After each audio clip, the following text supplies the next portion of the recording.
Brothers and sisters, I exhort you to recognize that wine is more fitting than non-alcoholic juice for the Lord's Supper. And you're thinking, this is the exhortation? This is an unusual exhortation. So I'm planning to preach a series of sermons on the Lord's Supper later this year, God willing. And my fellow pastors think it would be helpful for me to address this particular issue now rather than wait to the second half of this year. And this exhortation is unusual not just because of the content, but also because it's not going to be as short and zippy. So it'll be a little bit longer. And there are notes where the sermon outline notes normally go in your worship service guide. So if you'd like to follow along there, you can follow. I'm going to start with 5 reasons that wine is more fitting than juice for the Lord's Supper. Reason 1, Matthew 26, here is reason 1. Wine is what Jesus used when he first instituted the Lord's Supper. So listen to Matthew 26, 27 to 29. When Jesus instituted the Lord's Supper, quote, he took a cup, and when he had given thanks, he gave it to them, saying, drink of it, all of you, for this is my blood of the covenant, which is poured out for many for the forgiveness of sins. I tell you, I will not drink of, what's the phrase? This fruit of the vine. I'm going to come back to that. I will not drink again of this fruit of the vine until that day when I drink it new with you in my Father's kingdom. So when Jesus is referring to the liquid in the cup, so sometimes the Bible refers to just the cup, but when the liquid in the cup he calls the fruit of the vine. Here's what Pastor Jeff Myers says about that phrase, and I agree with him. He says the phrase, the fruit of the vine, is merely a poetic way of describing wine. This equivalence is firmly and unquestionably established in the literature of the times. The Jews never used mere grape juice in their Passover cups. Moreover, the phrase, the fruit of the vine, became for the Jews a technical description of alcoholic wine when it was used in sacred ceremonies like the Passover. So that's reason 1. Reason 2, wine is what the early church used when they participated in the Lord's Supper. And I can prove this to you. So the early church copied what Jesus instituted. 1 Corinthians 11 tells us that. And in that passage, when Paul rebukes the Corinthians for how they participated in the Lord's Supper, here's his rebuke. In eating, each one goes ahead with his own meal. One goes hungry, another gets drunk. It's very hard to get drunk on non-alcoholic grape juice. That's an understatement. So you can't do that. The early church clearly used wine for the Lord's Supper. That's reason 2. Here's reason 3. For the vast majority of the church's history, wine is what the churches used when they participated in the Lord's Supper. So the Christian church has universally used wine for the Lord's Supper until, do you know when that changed? I had to do some historical learning here. About the second half of the 1800s is when this changed. So let me tell you about why that happened. Everybody was using fermented juice that was alcoholic. The switch happened most notably in America, and it coincided with the temperance movement. So some Christians adopted the view that drinking alcohol is sinful. And here's the part I didn't know. In 1869, a man named Thomas Bramwell Welch, maybe you've heard that name before, Welch, invented what we now call Welch's grape juice. Mr. Welch invented grape juice that doesn't ferment. Mr. Welch invented this beverage so that his church could use non-alcoholic grape juice in the Lord's Supper. And then he marketed his invention primarily to churches. I didn't know this. So by the late 1800s, more and more churches used unfermented grape juice in the Lord's Supper. By 1920, after national prohibition in America, most Protestant churches here used non-alcoholic grape juice in the Lord's Supper. So using non-alcoholic grape juice in the Lord's Supper is relatively new in the history of the church. For the vast majority of church history, all Christians used wine. That's reason 3. Reason 4, wine is more fitting than juice to symbolize the joy we share as we remember that Jesus triumphed over sin, death, and Satan in his cross work.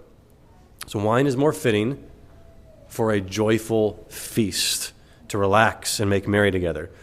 So the scriptures talk about wine and joy together. We've sung some psalms about this. I'll quote two of them to you. Psalm 4:7, "You have put more joy in my heart than they have when their grain and wine abound." And here's another, Psalm 104, "You cause the grass to grow for the livestock and plants for man to cultivate, that he may bring forth food from the earth and wine to do what? To gladden the heart of man." That's reason 4. And then reason 5, which I need at least 20 minutes to unpack, I'm just going to give it to you.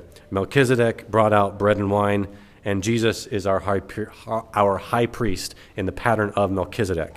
Genesis 14 tells us about Melchizedek. Verse 18 says, he brought out bread and wine. And it's no coincidence that bread and wine symbolize the broken body of Jesus, the new and greater Melchizedek. I think this is an example of picture prophecy, that is typology, that God intended all along.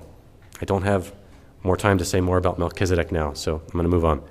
Those are 5 reasons I believe that wine is more fitting than juice when we participate in the Lord's Supper together. So you might be wondering, well, then why do we offer juice? Why isn't it wine only?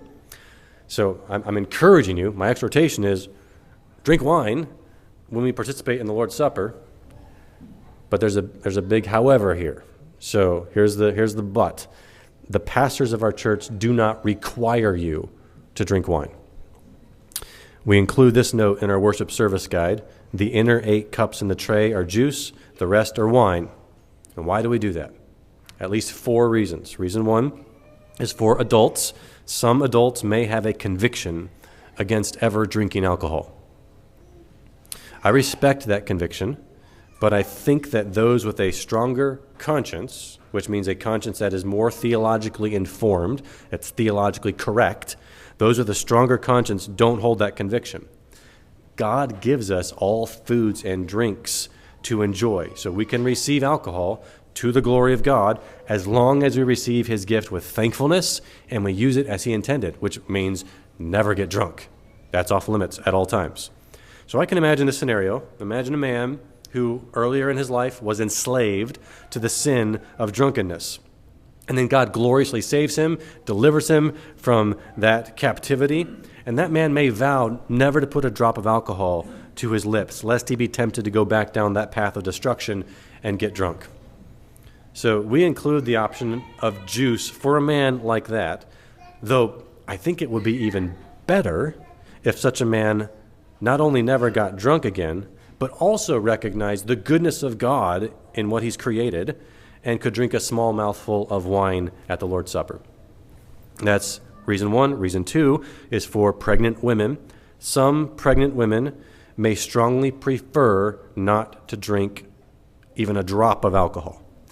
Now, I'm not a medical doctor, but it seems to me like common sense that a small sip of alcohol once a week is fine.